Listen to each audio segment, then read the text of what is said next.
Bonjour, aujourd'hui on va voir le cours de la gestion de carrière, cette discipline qui fait partie des domaines de la gestion des ressources humaines. Le cours suivra le plan suivant. D'abord, on va commencer avec la gestion de carrière. On va faire la définition de la gestion de carrière aussi. On va poser la question, qu'est-ce qu'une carrière? Après, on va passer aux outils de la gestion de carrière et on va voir l'entretien annuel d'évaluation et le bilan de compétences. Et dans chaque outil, on va voir la définition et les avantages pour le salarié et pour l'entreprise. Et enfin, on va terminer avec une conclusion. Donc, qu'est-ce que la gestion de carrière? La gestion de carrière est l'ensemble des politiques et des pratiques de gestion des parcours professionnels dans les organisations. Donc, la gestion de carrière, c'est le responsable ressources humaines dans les organisations qui fait cette tâche, c'est-à-dire il gère les parcours professionnels des individus qui font partie de l'organisation. La deuxième question qui se pose, qu'est-ce qu'une carrière? Donc, une carrière ou un parcours professionnel est le parcours personnel d'une personne dans sa vie professionnelle. C'est-à-dire, c'est le chemin par lequel une personne a passé après sa première entrée dans la vie professionnelle. C'est-à-dire, quels sont les postes qu'a occupé cette personne depuis sa rentrée dans le domaine professionnel. Ici, on va voir dans le diapo un exemple d'une personne qui est entrée dans une agence bancaire comme responsable de caisse. Après un certain temps, il est promu comme chargé de clientèle. Et après, il est devenu un chef d'agence, c'est-à-dire que dans son chemin professionnel, il est passé par 3 postes, responsable de caisse, chargé de clientèle et chef d'agence. Pour faire n'importe quel type de gestion, on a besoin d'outils. Donc, quels sont les outils de la gestion de carrière? Pour gérer les carrières, on a 2 outils essentiels. On a l'entretien annuel d'évaluation et le bilan de compétences. On va commencer avec l'entretien annuel d'évaluation. Alors, qu'est-ce qu'un entretien annuel d'évaluation? L'entretien annuel d'évaluation est un entretien direct entre le salarié et son supérieur hiérarchique. C'est-à-dire que, comme mentionne le nom entretien, c'est une entrevue entre 2 personnes. Ici, il s'agit de l'employeur ou le supérieur hiérarchique et le salarié. Par exemple, si on a un comptable, il va faire l'entretien avec son supérieur hiérarchique qui est le directeur financier et comptable. Donc, pourquoi on fait l'entretien annuel d'évaluation? Donc, ici, vous savez que l'entretien annuel d'évaluation est une rencontre entre un employeur et un salarié au cours de laquelle sont évalués principalement. Donc, on fait de l'évaluation des compétences développées par le salarié, c'est-à-dire on va voir quelles sont les compétences acquises par le salarié et la réalisation des objectifs fixés lors du dernier entretien individuel. C'est-à-dire on pose la question, est-ce que le salarié a réalisé les objectifs qui ont été fixés dans une période antérieure? Comme on a cité tout à l'heure, l'entretien est une occasion pour faire le bilan professionnel. C'est-à-dire que lors de l'entretien, l'employeur ou le supérieur hiérarchique fait une comparaison entre les objectifs qui ont été fixés au début de l'année et les réalisations. Donc, bien sûr, ce serait l'occasion pour voir s'il y a un écart, pourquoi ce salarié n'était pas capable de réaliser les objectifs.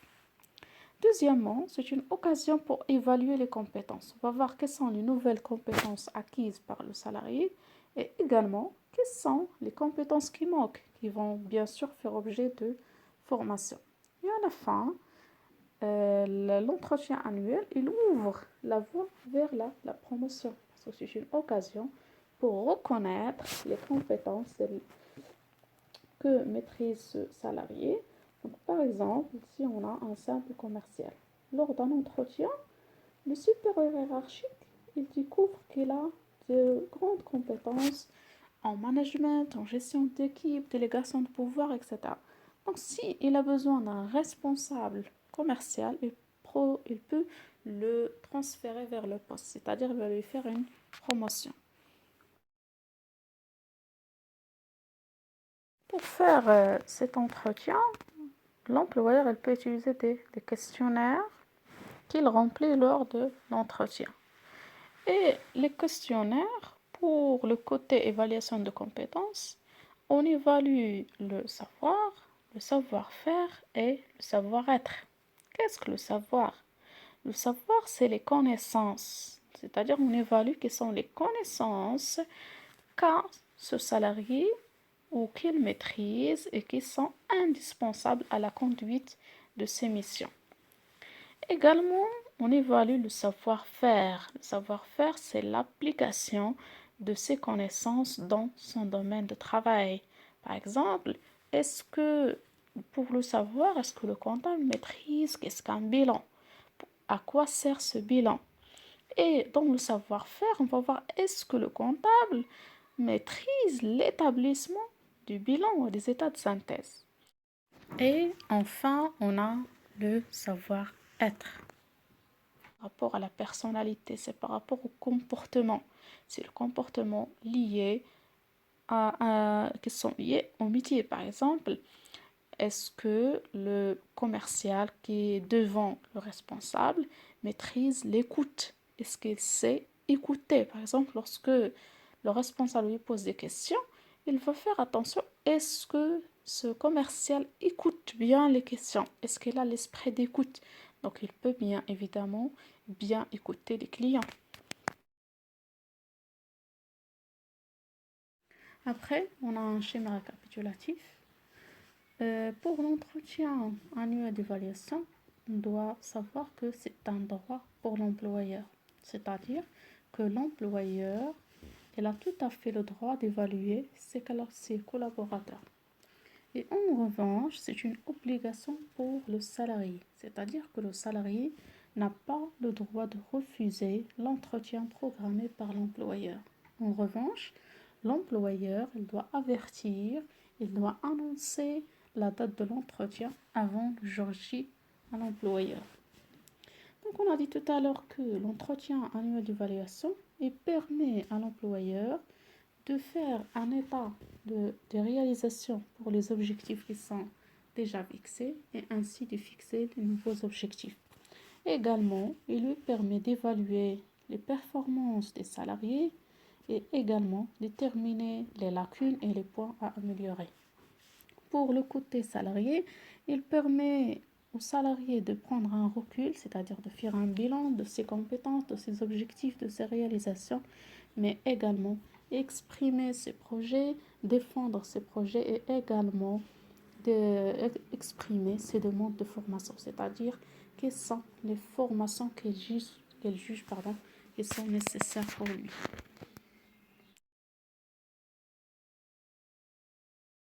Le deuxième outil qu'on utilise pour la gestion de carrière, c'est le bilan de compétences. Donc, qu'est-ce que le bilan de compétences? Le bilan de compétences a pour objectif de permettre à des individus d'analyser leurs compétences tant professionnelles que personnelles, ainsi que leurs aptitudes et leurs motivations afin de définir un projet professionnel ou éventuellement un projet de formation. C'est-à-dire que le bilan de compétences, il fait une analyse des compétences de l'individu. Ici, on est dans le contexte entreprise, c'est-à-dire d'un salarié. Qu'est-ce qu'il analyse? Il analyse les compétences professionnelles et aussi personnelles.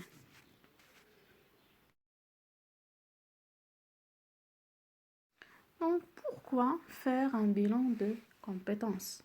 Pour le salarié, c'est pour établir l'état du lieu des parcours professionnels.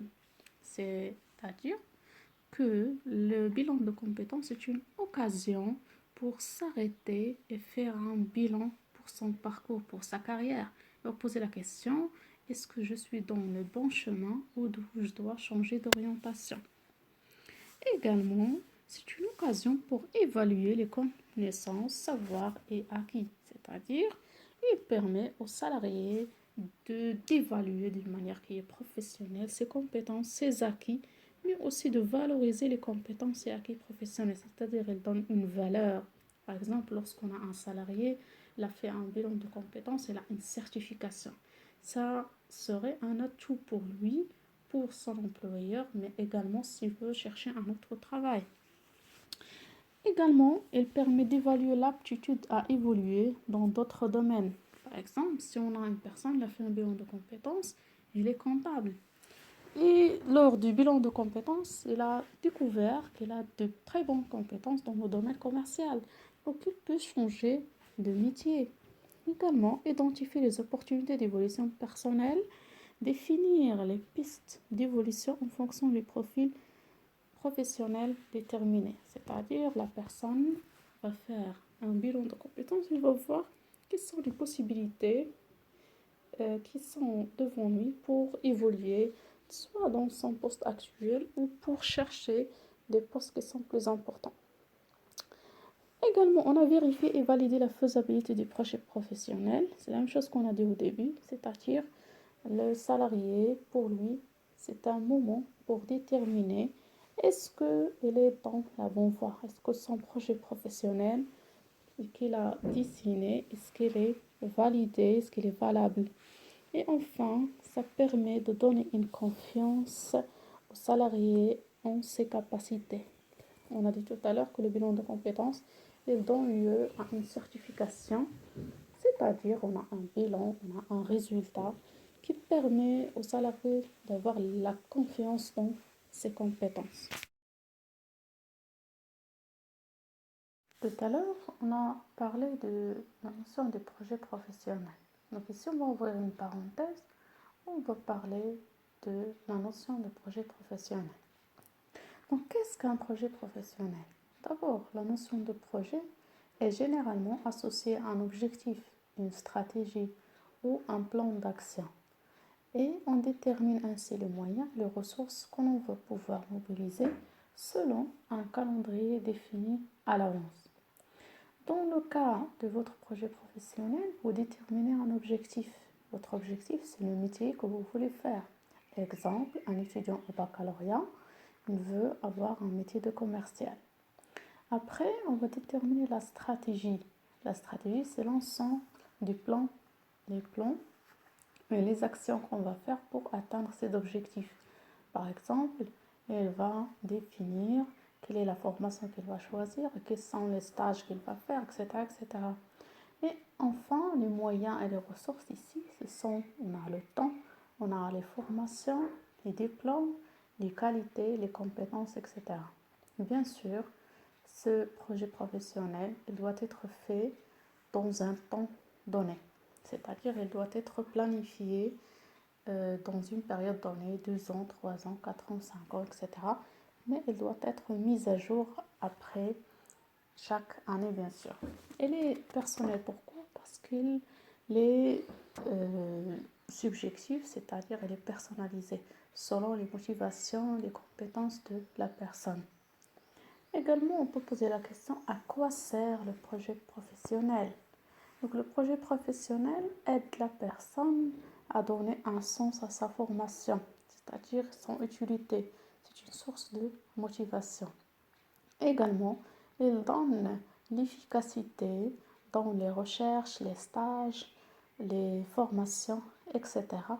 Et aussi, si un candidat a un très bon projet professionnel, ça va lui aider dans les entretiens d'embauche.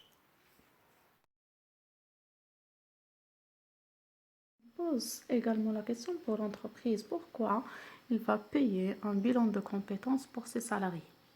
D'abord, pour assurer la reconversion de ses salariés, c'est-à-dire d'après le bilan de compétences, il va déterminer quelles sont les nouvelles compétences qu'a ce salarié et il peut l'orienter vers un autre poste.